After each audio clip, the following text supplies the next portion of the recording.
This is the Nerd History of Superman in Action Comics #1. In 1938, Superman does not show up as the fully finished icon people think they know. He does not really fly yet, he leaps. He's not introduced as the Grand Guardian of Earth. The very first story sells him as the Champion of the Oppressed, which is a much scrappier, more aggressive idea. Less cosmic savior, more living battering ram, aimed at injustice. And that first appearance in Action Comics #1 is not just the debut of Superman, it's the moment comic books stumble into the formula that will dominate pop culture for generations. The issue is cover dated June 1938, and it hits newsstands in April. It costs 10 cents, and it's published by National Allied Publications, one of the companies that will eventually become DC Comics. At the time, though, nobody is standing around announcing they are watching history happen. It is just another anthology comic called Action Comics. But that part matters, because Superman is not launched as a guaranteed phenomenon. He's not the whole book. He is one feature in a package, just one strip among several. The industry has no real proof yet that this kind of character is going to change anything, let alone everything. And the really wild part is that Superman is already an old idea by the time the public sees him. Jerry Siegel and Joe Shuster, two young creators from Cleveland, had come up with Superman years earlier. They had been building versions of the character in the early 1930s, refining the concept, trying different forms, and trying to sell it. Their dream was not make the world's most famous superhero. Their dream was much simpler and much harder. Get published. And they kept getting rejected. That long prehistory is important because it explains why Action Comics #1 feels so immediate. Superman is not born in a clean corporate rollout. He arrives after years of frustration and revision and hustle. Siegel and Shuster had worked on him as a newspaper strip. They had pitched him around, editors passed. The character survived mostly because they would not let him die. Then in 1938, publisher Jack Leibowitz needs material for a new comic. There is suddenly room. There's pressure. There's a deadline. And out of that very ordinary publishing situation comes one of the least ordinary debuts in entertainment history. Superman gets dropped into Action Comics #1. Not because the world has demanded a superhero revolution, but because a publisher needs pages. That is one of the great nerd history details. Entire cultural eras sometimes begin because somebody had an empty spot to fill. Then there's the cover. Joe Shuster draws Superman hoisting a green car over his head while terrified people scatter. It's still one of the most famous covers ever printed, and it works instantly because you understand the gimmick in one glance. This is not a detective with a gun. This is not a cowboy. This is not a jungle adventurer. This is a man in bright colors doing something impossible in broad daylight. The cover is loud, primitive, a little strange, and completely unforgettable.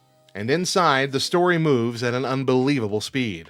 Modern superhero comics often spend forever setting up the mythology. Action Comics #1 does not have time for that. Superman's origin gets compressed into a handful of panels. A distant planet is destroyed. A scientist puts his infant son into a small spacecraft. The child reaches Earth. He grows up and develops powers because Earth's physical conditions are different. That's basically it. No long Krypton chapter, no vast lore dump, no luxury. The comic is in a hurry, and that speed becomes part of its magic. It feels like a medium discovering it can deliver an entire myth at sprint pace. And once the origin is out of the way, early Superman starts doing what makes this debut so different from the later image of the character. He's not fighting a giant alien machine. He's not trading speeches with a supervillain in power armor. He's throwing himself into social brutality. In his first appearance, Superman saves an innocent woman from execution. He intervenes in domestic abuse. He protects Lois Lane from a gangster. He starts pushing into political corruption and warmongering. The first Superman story is less about cosmic spectacle than about human ugliness, crooked power, violence, intimidation, failure of institutions. That champion of the oppressed label is not decorative. It's the whole point. And that makes perfect sense in 1938. The United States is still living with the effects of the Great Depression. Europe is moving toward catastrophe. Anxiety everywhere. Systems do not feel trustworthy. A hero who can smash through walls and terrify gangsters and physically force justice into motion is not just exciting, he is emotionally targeted for the era. Superman shows up as a fantasy of intervention. Not just power for its own sake, power used on behalf of people who cannot fight back. That tone is easy to miss now, because Superman is so universal and so polished and so symbolic. But at the start, he is rough-edged. He's a crusader. He feels like a mashup of science fiction and pulp energy and urban outrage and Depression-era wish fulfillment. And then there's Clark Kent. Clark is in place from day one, and that is one of the most impressive things about the debut. The concept is not just strong man in a cape. The concept already includes the disguise, the performance, the contrast. Superman is bold and overwhelming and theatrical, and Clark is mild and unassuming and invisible. And that split is essential. Because now the story is not only about what the hero can do, it's about the identity. Passing, watching the world underestimate you, living in plain sight, managing two selves. Lois Lane is there from the beginning too, which is another huge piece of the machine arriving fully formed. She is not some later supporting character added after the fact. She is part of the myth immediately. Along with Clark and Superman, she helps create one of the most durable, dramatic structures in all of superhero fiction, the love triangle, where 2 points are secretly the same person. Even in rough early form, the triangle works. Lois responds to Superman's force and charisma. Clark fades into the background. The comic instantly understands that spectacle alone is not enough. You need interpersonal tension. You need the mask to create complications. And now look at the powers. This is not yet the complete Superman package that later generations inherit. Early Superman can leap enormous distances, run at tremendous speeds, lift massive weights, and shrug off bullets. But the familiar version of flight is not there yet.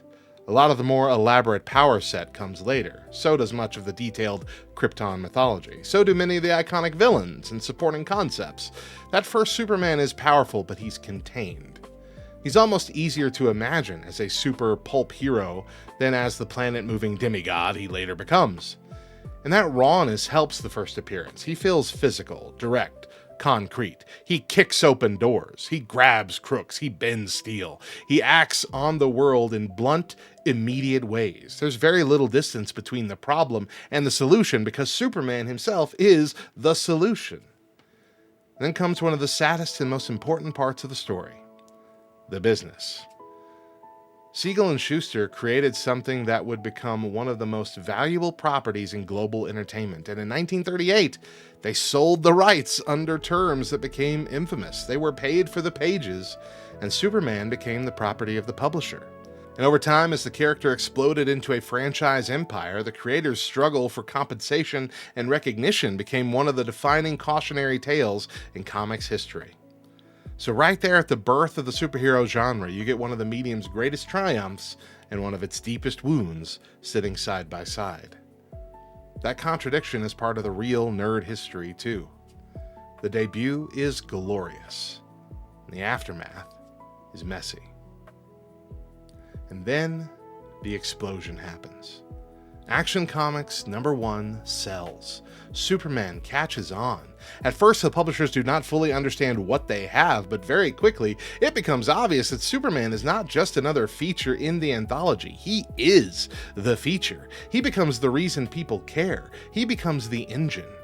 And once that happens, the industry starts reorganizing itself around the superhero idea. Batman appears in 1939, and then the floodgates really open. Costume heroes multiply, secret identities spread, origin stories become standard, bright visual iconography becomes the commercial weapon that it is today. The superhero comic stops being a weird experiment and becomes the dominant form. There had been larger-than-life heroes before Superman, obviously. Pulp Fiction is full of masked Avengers and extraordinary men. But Action Comics #1 is where the superhero format snaps into focus in a way the market can understand and replicate.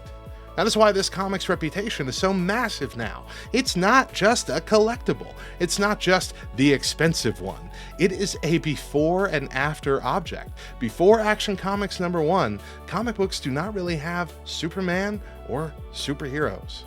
After Action Comics #1, everybody wants their own version of what Superman made possible.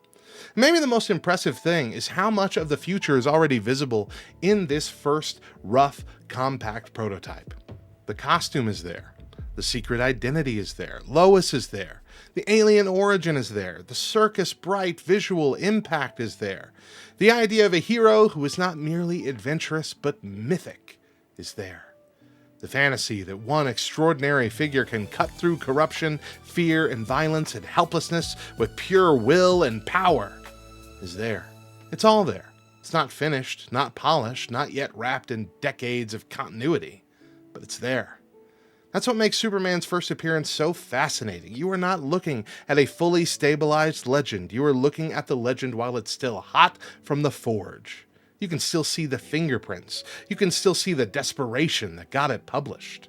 You can still feel how weird this must have seemed in 1938, a man in a cape lifting a car, surviving bullets, hiding as a reporter, and smashing his way through the failures of ordinary society.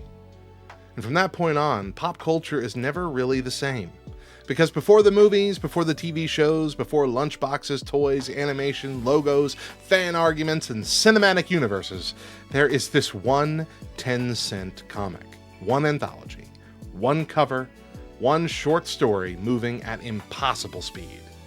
Two creators from Cleveland build a character nobody quite knows what to do with. A publisher needs pages, a new comic needs a lead feature. And suddenly, Superman is on the newsstand. Not yet the polished symbol of hope everyone recognizes. Just a leaping, bulletproof, impossible crusader called the champion of the oppressed. And that turns out to be enough to launch the superhero age. Because Action Comics #1 is not just Superman's first appearance, it's the sound of modern myth kicking the door open.